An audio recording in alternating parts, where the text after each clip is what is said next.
We almost died. Multiple times. Ah, yes. Standard operating procedure.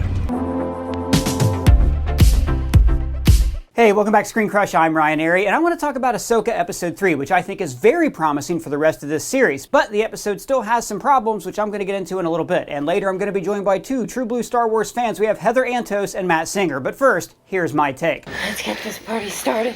So I was a little mixed on the first two episodes of this show. I mean, they looked great. They featured characters I love, but I thought they were slow-paced and bogged down in continuity. And Rosario Dawson's AHSOKA is, at times, shall we say, sedated. She's extremely calm, even when a bomb is about to blow up.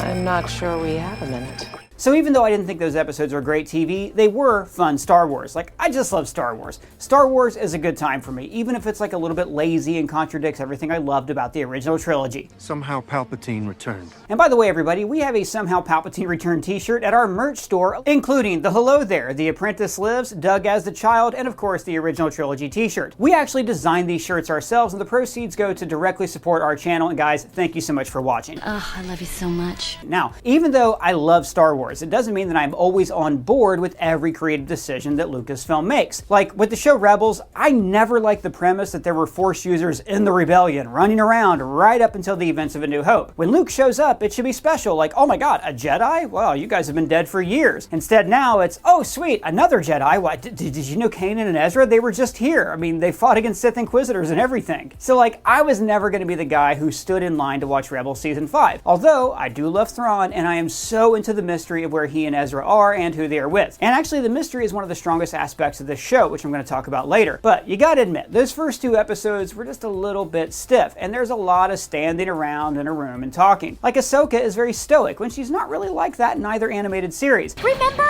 when I reminded you about the giant wall and you said, don't worry, sis, we won't be anywhere near that. And I'd have to check, but I don't actually think that she and Sabine ever share a scene together in Rebels. So it took me a while to be won over by the new dynamic of their relationship. Like, in the first two episodes, we heard about their relationship a lot. I'm not sure she'll want to help. I don't understand why things have to be so difficult.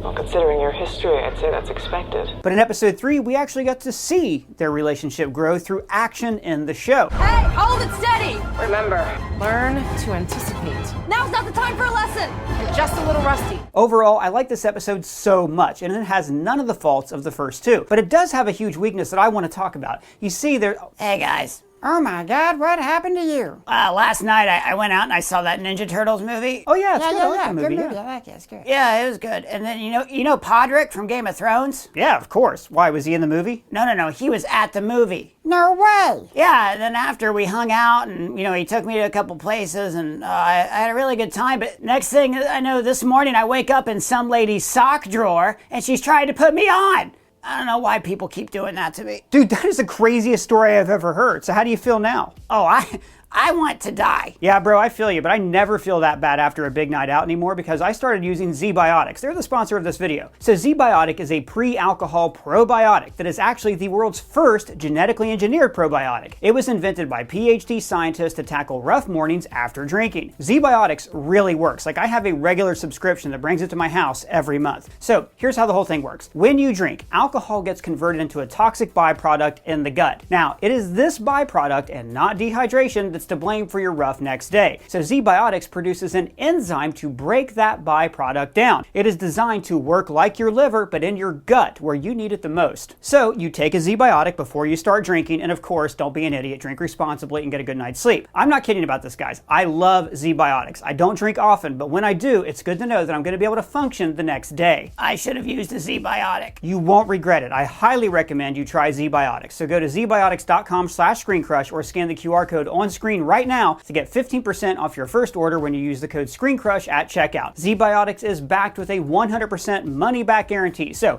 if you are unsatisfied for any reason, they will refund your money, no questions asked. Remember to head to zbiotics.com/ScreenCrush and use the code ScreenCrush at checkout for 15% off. Thank you to Z-Biotics for sponsoring this video. Kill me. Ugh. So let's talk about AHSOKA and Sabine. Now, Sabine was hands down my favorite character on Rebels. Every time an episode focused on her, the show just came to life. The episode where Kanan teaches her how to use the darksaber is one of my favorites because it's the one where she has to finally release all of her pent-up emotions. I spoke out to save them. To save everyone!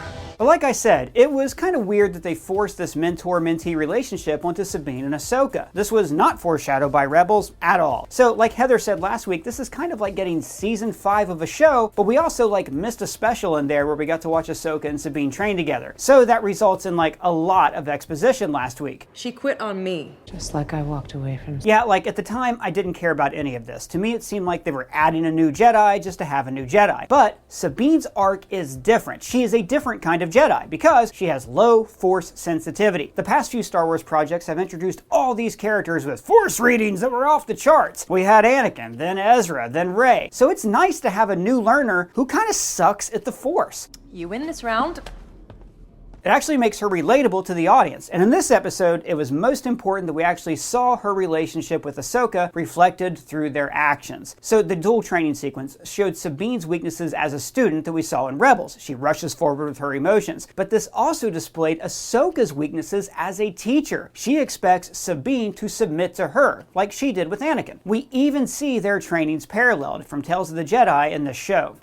Come on, let's go again. AHSOKA is trying to see something of herself in Sabine by repeating the training that Anakin gave her. But in this episode, AHSOKA realizes this method cannot work, because fundamentally, Sabine is Mandalorian and AHSOKA is a Jedi. You realize, historically, there have been very few Mandalorians who ever became a Jedi. And Kanan realized this about Sabine years before. Sabine is blocked. Her mind is conflicted. She's so expressive and yet so tightly wound. She's so Mandalorian. But the space battle was not just a cool action scene with easy to spot Easter eggs like Shin Hati wearing the same communicator as Anakin in Revenge of the Sith. The space battle also moved the characters forward. See, action scenes should never just be cool action scenes. They should put pressure on the characters to grow and learn. It's the difference between this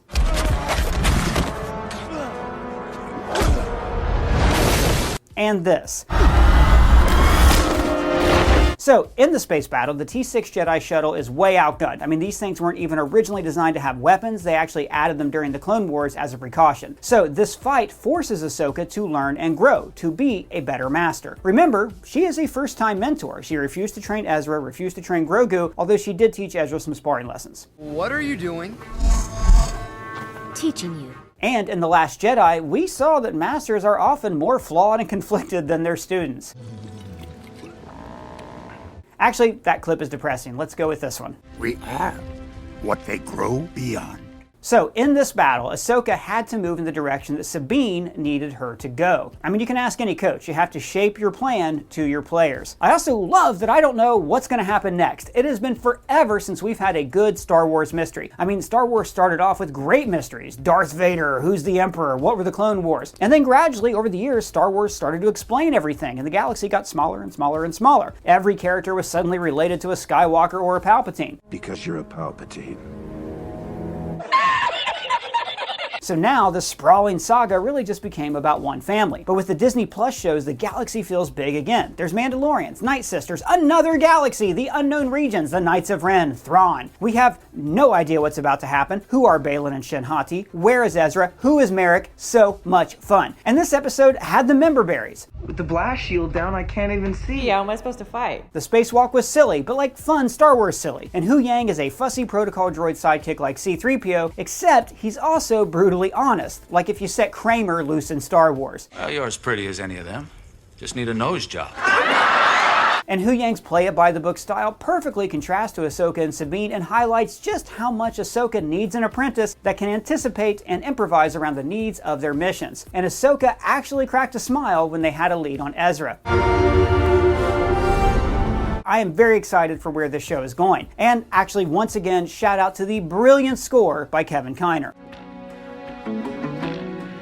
But the episode was not perfect. First of all, last week I talked about how this is not really a show for beginners. Star Wars is getting too complicated for casual fans, as I'm sure Matt Singer will want to talk about later. But also, a lot of Disney Plus, Marvel, and Star Wars shows are not really TV shows. They're like long movies cut up into pieces. But what does that even mean? Well, a lot of premium cable shows will have like season-long arcs and mini arcs, and then like individual arcs contained within an episode. Andor is a great example. Like the whole season is about Cassian Andor joining the rebellion, but there are mini arcs like the prison story or the Aldhani heist, but each episode has its own individual theme and story. The axe forgets, but the tree remembers. And premium cable shows like The Sopranos and Breaking Bad follow this same template. But shows like AHSOKA, The Book of Boba Fett, The Mandalorian Season 3, Secret Invasion Hawkeye, and many others, they don't really tell individual stories in their episodes. The story just kind of stops, like it does here in episode 3. I mean, look, this is a short episode, really more of like a vignette. But you can tell some great stories in short amounts of time, like how The Bear had a single episode that was a 20-minute tracking shot that found time to tell storylines from each character in the show. Now, this episode was about Sabine and AHSOKA learning to like come together, but without other stories to balance this out, it made it feel like the entire episode was essentially 3 scenes. We had the training scene, which set up the emotional stakes for the chase scene. Then we had Hera's meeting, which sets up the physical stakes for the chase scene, that they're going to be all alone. And then finally we have the chase, which like forces them to work together. But like normally a show would balance out an hour-long drama with other storylines. We did get a brief cutaway of Hera talking to the senators, but if you didn't know Hera from Rebels, I don't think you're getting to know her as a character right here. And then even the thing with her son was awesome for Rebels fans, but it's really just like this woman talking to her son. Meanwhile, we're not getting time with Morgan, we're not getting time with Baylan or Shin,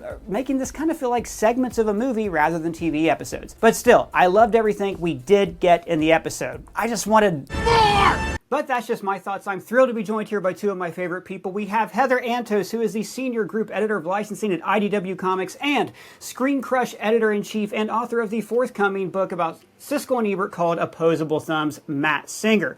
So, Matt, I didn't get to talk to you last week about this. I know you're not somebody who has seen Star Wars Rebels or a lot of animated Star Wars TV. So what are your thoughts on Ahsoka so far in this episode in particular? I feel like I'm coming in at the middle. I feel like I joined a class after the first month and I'm struggling to catch up. And the teacher is not making any accommodations for my feeling lost, and I've just gotta kind of just watch, going, well, this might make sense to someone else. This character might feel more fleshed out if I had seen these previous things. It is weird, although it is happening more. It feels like it's happening more lately to like be someone who's seen every Star Wars movie, every Disney live-action Star Wars show, to have read many Star Wars comics through the years, and to be like vaguely like lost, or just feel like I don't quite understand. I mean, obviously I can understand the story, but just like the subtext, the details, the connections between the characters. It's very strange for me to have that feeling watching something from Star Wars, just because I've been watching it so much for 40 years. And that is kind of how I feel with this show. It's like, I don't feel like I'm watching the first season of a TV show. I feel like I'm watching the 5th. I don't know. Is it the 5th? Would it be the 5th season of Rebels? It's essentially Rebels season 5. Yeah. Right. So how is this affecting your enjoyment of this show then? I'm severely, I would say. I there's things that I like about it. There are things that I find interesting about it, but there's also a lot that I just feel like I feel kind of excluded. I feel like the show is narrow casted to the fans of Rebels, for the most part. And it's funny because there's even things that I assume, and then I later find out I'm not even right about that. Like I assumed that on Rebels, Ahsoka and Sabine had this relationship as Jedi Master and Padawan. I only found out after the first couple episodes that wasn't the case. Like the show made me assume that it did. Like, so even just sort of making these assumptions, I'm incorrect. So yeah, it doesn't feel like a show that makes any concessions to someone like me who hasn't seen these previous things, which, if you have seen them and you're enjoying it, great. But from my perspective, it does feel like I'm missing, as I'm watching it, I'm missing so much, and the show doesn't seem to want to try to bring me in a lot of ways. And that's just my experience. I would say most stories, thanks for that. I'd say most stories have a fundamental goal, and that is to introduce the character's need and to make the audience empathize with that need. Are you, on a base level, are you getting that with Ahsoka, Sabine? Do you understand like what they want, and are you empathizing with that desire? The character that I most respond to on the show is Sabine, because I feel like she is the character that, is not necessarily getting the most screen time, but has the most clear motivations. Yeah, desires, you did a piece wants. on ScreenCrush.com about this, right? You did a piece. Yeah, about, I wrote a whole piece about it. I mean, right. to me, the show should almost be called Star Wars Sabine. Like it's like she's the character in that sort of traditional Star Wars role of this person who has to go on a journey and find somebody or something and wants something. Like Ahsoka, yes, I get it. She's sort of a Jedi. She's not quite a Jedi. It's not fully clear to me, but I know that she left the Order, or she doesn't do things the proper way. But like, why is she doing all this? Well, she's kind of a Jedi, and that's what Jedis do. Like, beyond that, I couldn't tell you why she's doing anything on this show, really. Like, it's just, she's the good guy, she's the Jedi, she's trying to stop the bad guys. But if you ask me, like, what is Sabine doing? Well, I can say, well, okay, she lost her friend in this, and she's convinced that if she finds this other guy who supposedly died but didn't die, that this person is also probably not dead. So she has this very clear motivation for that, and meanwhile she's, sort of had this falling out with Ahsoka over their master and student relationship, and so she's, has something to prove in that way as well. So I can sort of, like, identify with her, I'm interested in her, but yeah, Ahsoka just kind of is this very cool looking, very tough looking, impressive presence, but why she's doing what she's doing, how she feels about what she's doing, I could not tell you with any sort of clarity. And so, yeah, it's very strange to be watching Star Wars Ahsoka, where that title character, to me, it's like, it's not even that she's like an interesting mystery. She's just sort of this blank presence. And I do find that a little frustrating. Heather, you're not on the opposite spectrum of Matt, because Matt's familiar with Star Wars, but you and I are very, very, very deep in Star Wars lore. You created Star Wars lore at Marvel Comics. You created some of the most popular Star Wars characters in publishing. So how is Ahsoka working for you in Episode 3? Yeah, I mean, I have to agree with Matt's last point in that one of my first notes on this episode is Ahsoka is not the main character in the, and she's the title character. This is, so far, is not her story. That may change, who's to say, we still have over half the season to go, but I do agree with Matt that in this she is, I wouldn't even say, like, stoic. She's even just, like, kind of, she comes across as bored to me and a lot of it. But as for the episode itself, I thought it was perfectly inoffensive. It was fun, but it felt entirely inconsequential to me. I don't feel as if we learned anything new necessarily, and we were more so confirmed of just like, oh, that thing we hinted at last episode that you could probably pontificate on your own. You're right. There is a hyperspace ring. You're right. Like, and therefore I feel like this, though the space chase was fun, I did like the designs of the bad guy ship. I agree. I think Ahsoka doing the spacewalk was pretty silly. Extremely, but very silly. And in space, you wouldn't arc like that either. You would that's not at all how physics work. However, but it's how the Force works. But let's let's not start having a conversation about Star Wars physics. That's another episode you and I could do. But it was fun. But it still feels like filler to me. And you can get away with inconsequential filler episodes in a 20-episode season of Star Wars Rebels, but we only have 5 to go. And so I'm really worried again and we had this conversation last season with Mandalorian. Where is this going? What is it building to? Are we going to end on just, again, another giant cliffhanger for this season that didn't really amount to anything, just to lead into this, this movie, where it's all supposed to wrap up? I don't know. So yeah, I had fun this episode, but was it necessary? I don't think so. I don't know. I kind of disagree with a couple of points there, because for one thing, in this show, I do feel like we can see where it's going. You know, they've pretty much laid out the stakes. They're trying to get to Ezra and Thrawn. So at least, unlike Mandalorian, you have a definite, we're going here. You know, whereas in The Mandalorian, it was like, well, are we going to go to Mandalore? Is it cursed? Oh, wait, Moff Gideon might be around, like in the second to last episode. And the one thing I really did like about this episode was it showed that relationship between master and apprentice that we just heard about in the last episode. So there was finally more showing instead of telling.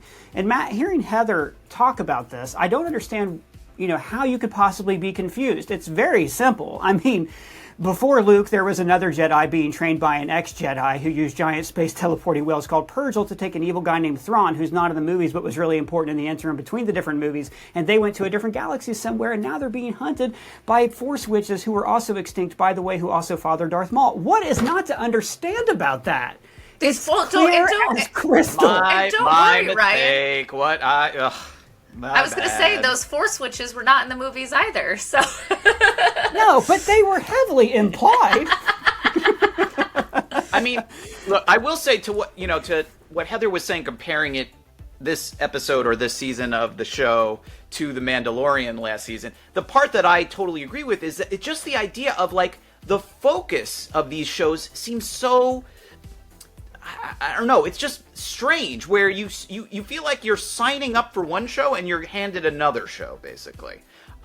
Yes, I do agree with Ryan that I do understand sort of like the stakes, and there does seem to be, like, I understand where we're going and why and what that's all about. That is, I do think that is clearer on Ahsoka than it was on The Mandalorian. But I also feel like, just as The Mandalorian last season barely felt like it was about The Mandalorian, I don't really feel like this show is really about Ahsoka so much as it is about these people from this other TV show who are kind of orbiting around her, who are sort of, she's sort of like, you know, like moving chess pieces around a board very sort of emotionlessly, you know, and even the villains of the show, as you're sort of joking about, Ryan, like I don't really understand any of them or who they are, or, again, it's very like, well, they're the bad guys. Like, why is Ahsoka doing this? She's the good guy. That's what the good guys do. Why are these bad guys trying to get the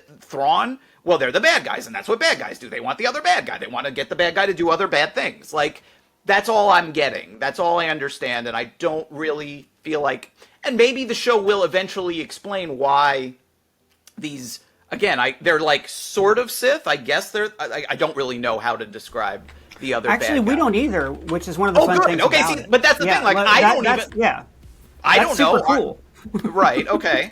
See, but, like, I'm not sure, like, if that was a kind of thing sort of like Ahsoka, where I should know exactly her status as a Jedi, but I just don't, because the show hasn't explained that to me. I couldn't quite tell if I was supposed to know about, again, if they're Sith, if they're not Sith. But those characters, like, they're just very vague to me. Again, their motivations, like, we got a little of their backstory, but why they are doing this, because they're bad, and that's what bad guys do. Like, I can't really explain much more than that. And in terms of this episode, yeah, I sort of agree. You know, when you have an 8-episode show, and one episode is 25 minutes, and about half of it is, like, an elaborate chase in space... Like, yeah, I don't know that I would say it was a wasted episode, but it's sort of a mildly diverting episode where, again, if I don't really understand who's battling who and why, I mean, you can make the coolest space chase in the world, but if I'm not all that invested in what happens in it, am I really going to care? That's sort of how I would feel. And beyond that, like, watching the space chase, like, for me, well, it's our two heroes... and then one of the faced bad guys. So we know none of them are, you know, there's everyone's going to survive this. There's, you know, that the stakes felt very low in that chase, in and of itself. It's episode 3. They ain't dying here. The stakes were more character-based about Ahsoka learning to trust her apprentice. You know, which, again, I enjoyed. Heather, back to kind of like what I was saying earlier about episode structure, right? You know, Matt's bringing up, we don't really know about these orange-sabered people. I'm sure we're going to learn about them in episode 6, etc. But in particular, I was watching this episode and going, gee, I wish we were balancing these stories out better. You know, like cutting between them a little bit more. Maybe another scene with Hera. Something in there to like create a running theme throughout the episode instead of it just kind of stopping. Do you think, Heather, these shows are sometimes just feeling like longer movies that have been truncated into small sections? Oh, Is that part of the problem here? Or? Yeah, I absolutely agree with your points you made on this earlier. And I do want to clarify my previous point. I do know the intention is for these characters, to go after Thrawn and Ezra. I just don't necessarily trust that that's going to happen within this season. I don't trust that we're necessarily going to find them within this season. That, is that the big movie? All of this coming together. That was when I watched terrible. When I watched this episode, and yet again, we're not even close to reaching Thrawn and Ezra. The hyperspace ring isn't even complete yet. True. It's like Danny trying to get across the narrow sea now. Yeah, like I thought in my head, I'm like, oh, is this going to be Force Awakens? And we just have the one shot of Thrawn at the end of, episode 8, hinting at what's to come. I hope not. I hope not. But I also wouldn't put it past Dave Filoni based on previous storytelling choices that he's made in other seasons. I will say, though, most of the shots from the trailer we've already seen. I think there's just and all the stuff seems like it's going to be in the next episode. There's some fights in the woods, and then the Thrawn shot. So we've got a lot of minutes of television, presumably, unless the episodes keep getting shorter, that we don't know what's going to fill them. And I really 100%. Hope that you're wrong about some of the things you just said. I hope I am too. Trust me. I hope I am wrong. I hope to God I am wrong. So I want to bring this over to something that's getting near and dear to all of us. Matt, you and I talked about this. I don't remember if you actually wrote a piece on it about Star Wars becoming Star Trek, right? And Heather, you currently, you're group editor at IDW. You handle Star Trek canon, which is a large, unwieldy beast to try to tame. I know at the IDW Comics, you guys have this great series that found all these different characters from 90s Trek, and you went, wait, there's 1 year where they're unaccounted for, where we can make this canon story. And, with Star Wars, there's novels, there's comics, all of it's canon. So is it going to get needlessly complicated? And can Star Wars find a niche for itself within that? Matt, what do you think? Is Star Wars becoming Star Trek? Yeah, that was something we had talked about. I haven't written anything about that, but it's something that's been on my mind watching, especially this show, where it just feels like, Star Wars I always thought of, and I love both. I love Star Wars and I love Star Trek growing up and still to this day. Same. And to me, I always thought of Star Wars as more just more mainstream and broad, broadcast, aiming for a very wide audience. They're playing, the movies are playing to the widest possible audience. And even when Star Trek was making movies, to me, it always seemed like, hey, if you want to come and see our Star Trek movie, that's great. But we are catering to our fans, and we're giving them what they want. That's always how I felt. Maybe until the J.J. Abrams movies, which felt much more like Star Wars movies in that way to me. And I love those. Well, I love 2 of those 3 movies. And I just rewatched the first. Leave it a mystery. Leave it a mystery. Okay, yeah. First and third. But I just rewatched the first one and thought, yeah, this movie is really great and it holds up, and it does feel a little like Star Wars to me. But yeah, watching this show and The Mandalorian the last season, it really does feel like things that are aimed at a very narrow audience of people who have watched that cartoon canon of Star Wars. And listening to you guys, it sounds like you're generally enjoying the show. Maybe not as much as I would have thought just based on, watching it and going, this doesn't really feel like it's catering to me at all as someone who hasn't watched a lot of Clone Wars or Rebels. But that's who it seems aimed at. It's aimed at those people who love these characters and wanted more of a conclusion to their story, or wanted to find out what happened after the show. Mm-hmm. And, if you didn't watch that show, okay, it's going to look really cool, as everything Star Wars does.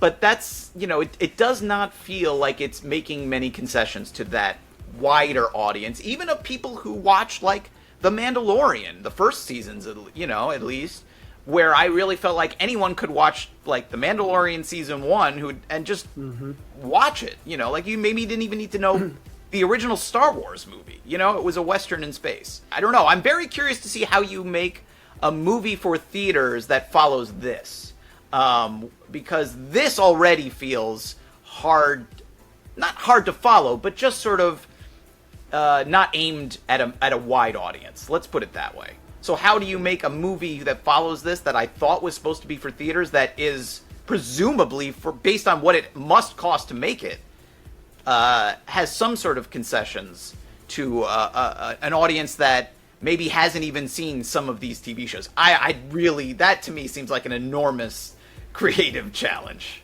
Heather, what about you? Since you've been tied into both these franchises, I don't mean to imply that being like Star Trek is a weakness. I just want to know, how does the franchise like continue and evolve in the way that Star Trek has? But Star Trek is also, like Matt said, it's a little more niche. Like our Strange New Worlds and Picard videos do nowhere near the traffic of our Star Wars videos. Yeah, I think it all comes down, if you go into the core basics of the nature of storytelling that these two different franchise uses. I mean, you know, at the end of the day, Star Wars is very traditional good versus evil fantasy. You know, they don't really give a shit about about physics, as we see in this episode. You know, and that's really, you know, every single Star Wars story is good versus evil, the underdog versus, you know, the great power that be in the galaxy. And Star Trek is about exploration. It's about esoteric, you know, studies of what it means to be a human. It's a lot more philosophical, and so that in and of itself, you know, Star Trek is something you have to really sit down and think about if you're going to understand what it is they're trying to say. They're not, you know, spoon feeding you good versus evil necessarily all the time. And so that in and of itself, I think, is fundamentally, so long as Star Wars stays very good versus evil fantasy, it's gonna be more easy to grasp and pick up on. However, and we did discuss this a little bit last week, where I think Star Wars is getting itself into trouble is it is becoming too referential. It is becoming too reliant on past stories, past characters, past Easter eggs. I mean, that is my fear on the future of Star Wars is it's going to become, in order to truly understand it and enjoy it, you have to be a you or me, you know, where we consume everything. And that makes it hard to find new audiences. And this is where I'm really optimistic about the future of Star Wars, because if you look at what Lucasfilm is planning, now that they have a plan, they're going into the future and into the past. They're carving out these eras of Star Wars that theoretically you can just go to. And for the first time, Dawn of the Jedi, the High Republic novels are excellent because they take this basic idea, good guys have laser swords in space and they're fighting pirates. And as long as they do this for creators, as long as they're giving them space like out here and say, go do what you want, it's the unknown regions, do whatever you like, then I think Star Wars can succeed. But the longer they stay in this era, which I love, but the longer they stay in this era, the more bogged down it'll get in continuity, which is fine for some fans. A friend of the channel, Adam Lance Garcia, loves to say that Star Wars is a restaurant. You can order whatever you want off the menu. It's novels, it's Andor, it's this, it's that. And, you know, I'm starting to think this show is doing a great job of appealing to Rebels fans and people who wanted to see these stories told. But unfortunately, it means that some other Star Wars fans like Matt might get left in the dust. Well, guys, I'm going to wrap it up there. Heather, where can the people find you? Yeah, everyone can find me at Heather Antos on all of the things and pick up some Star Trek comics at your local comic shop. They are truly excellent. And Eisner nominated, correct, this past year? Congrats on that. And Matt Singer, where can the people find you? ScreenCrush.com and various social sites. I'm at Matt Singer. And of course, like I said before, don't forget Matt is author of the upcoming book on Siskel and Ebert called Opposable Thumbs. Get your pre-order now. I can't wait to read it. But we want to hear from all of you. What did you think of episode 3 of Ahsoka? Let us know in the comments below or at any of us on Twitter or all the things. And if it's your first time here, hey, welcome to the channel. Please subscribe. Ring that bell for alerts. For Screen Crush, I'm Ryan Arey. And this is Business Cat. Hello.